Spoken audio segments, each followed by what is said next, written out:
παιδιά, τι κάνετε, πώς είστε, είμαι ο Νικόλας. Σήμερα θα μιλήσουμε για κάτι διαφορετικό. Βασικά δεν είναι διαφορετικό, είναι για ποδόσφαιρο. Ας πούμε για τον Ballon d'Or. Okay. Νομίζω το πήρε ο Μέση το πήρε, αλλά εγώ λέω πως έπρεπε να το πάρει ή ο Χάλαντ, ή ο Εμπαπέ, ή ο Ρονάλντο.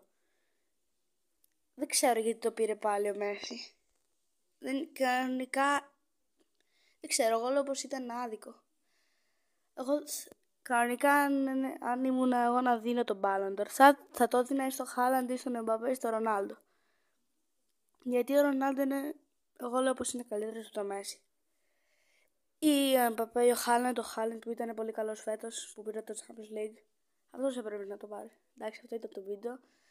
Πείτε μου και εσείς τη γνώμη σας κάτω στα σχόλια. Άντε, γεια!